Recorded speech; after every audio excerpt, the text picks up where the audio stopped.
अपने काफिले पर हमले के एक महीने बाद भाजपा अध्यक्ष जेपी नड्डा शनिवार को फिर से बंगाल पहुंचे। वर्धमान में उन्होंने एक मुट्ठी चावल अभियान की शुरुआत की। इस मौके पर आयोजित सभा में उन्होंने ममता सरकार पर जमकर निशाना साधा। उन्होंने ममता की तृणमूल सरकार को त्रिपाल चोर बताया। दरअसल आम्फान तूफान के समय लोगों को अस्थायी घर बनाने के लिए केंद्र ने त्रिपाल भेजे थे। टीएमसी के लोगों पर इन त्रिपालों को अपने पास रखने के आरोप लगे थे। ममता बनर्जी पर तंज कसते हुए नड्डा ने कहा कि सुना है कि ममता जी ने प्रधानमंत्री को किसान सम्मान निधि के लिए पत्र लिखा है। मैं उनसे कहना चाहता हूं कि हमारी सरकार बनेगी और किसानों को किसान सम्मान निधि हम देंगे। ममता जी, आपकी जमीन खिसक चुकी है, चिड़िया खेत चुग चुकी है। एक मुट्ठी चावल अभियान के तहत नड्डा को मंच पर ही अनाज और सब्जियां भेंट की गई। इस मुहिम के जरिए भाजपा ने राज्य के करीब 73 लाख किसानों से जुड़ने का टारगेट रखा है। नड्डा बंगाल में पार्टी की कोर कमेटी के साथ बैठक भी करेंगे। आइए जानते हैं नड्डा के भाषण के कुछ प्रमुख बिंदु। जेपी नड्डा ने कहा कि आज जब मैं आ रहा था तो देखा कि किस तरह से बड़ी संख्या में आप लोग आए। ये दिखाता है कि ममता का जाना निश्चित है और भाजपा का आना तय है। तालियों की गड़गड़ाहट बताती है कि बंगाल की जनता ने भाजपा के स्वागत का मन बना लिया है। आज से लेकर 24 तारीख तक कार्यकर्ता 40,000 ग्राम पंचायतों में जाकर सौगंध खाएंगे कि किसानों की लड़ाई भाजपा का कार्यकर्ता लड़ेगा।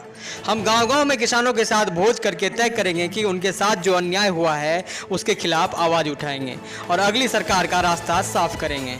यहाँ से आवाज़ देंगे, मोदी जी आगे बढ़ो, किसान आपके साथ है। उन्होंने कहा कि ममता की सरकार और यूपीए की सरकार में किसानों के लिए बजट 24,000 करोड़ हुआ करता था। हमने इसे 1 लाख करोड़ कर दिया। एमएसपी के लिए स्वामीनाथन आयोग की रिपोर्ट लागू की और इसे लागत का 1.5 गुना कर दिया। जेपी नड्डा ने कहा कि सुना है कि ममता जी ने प्रधानमंत्री को किसान सम्मान निधि के लिए पत्र लिखा है। मैं उनसे कहना चाहता हूं कि हमारी सरकार बनेगी और किसानों को किसान सम्मान निधि हम देंगे। ममता जी, आपकी जमीन खिसक चुकी है, चिड़िया खेत चुग चुकी है। जेपी नड्डा ने कहा कि ममता केंद्र की योजनाओं में अपना नाम लगाकर चला रही है, लेकिन नाम बदलने से ममता दीदी क्या क्या बदलेगी। नरेंद्र मोदी लोगों के दिलों में बसे हैं। जेपी नड्डा ने कहा कि ममता ने वादा किया था कि वो माँ माटी और मानुष के लिए काम करेगी, लेकिन ममता बनर्जी ने तोलाबाजी, तुष्टीकरण और तानाशाही के लिए काम किया।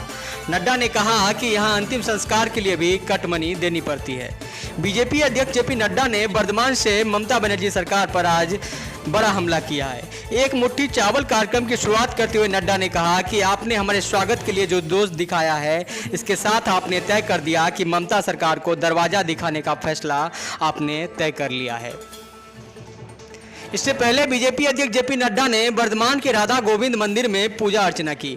राधा गोविंद मंदिर 400 साल से ज्यादा पुराना है। बीजेपी अध्यक्ष जेपी नड्डा वर्धमान में रोड शो भी किए। बीजेपी अध्यक्ष जेपी नड्डा वर्धमान में 9 किलोमीटर लंबा रोड शो किए, जो क्लॉक टावर से शुरू होकर लॉर्ड कर्जन गेट तक चला। दोपहर में उन्होंने एक किसान परिवार के घर जाकर खाना खाया। पश्चिम बंगाल भाजपा के प्रभारी कैलाश विजयवर्गीय और पार्टी के प्रदेशाध्यक्ष दिलीप घोष भी उनके साथ मौजूद थे। बता दें कि नड्डा पिछले महीने भी बंगाल के दौरे पर आए थे। इस दौरान उनके काफिले पर बड़ा हमला हो गया था। इसका आरोप तृणमूल कांग्रेस के समर्थकों पर लगा था। इससे बंगाल की सियासत गर्मा गई थी।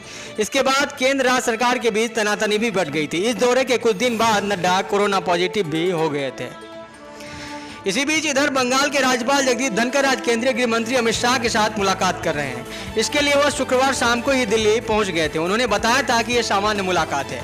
वह राज्य के मसलों पर गृह मंत्री के साथ बातचीत करेंगे। 7 जनवरी को धनखड़ ने मुख्यमंत्री ममता बनर्जी के साथ बैठक भी की थी। पश्चिम बंगाल में इस साल अप्रैल मई में विधानसभा चुनाव हो सकते हैं। महानगर मीडिया न्यूज के लिए कोलकाता से आकाश राय।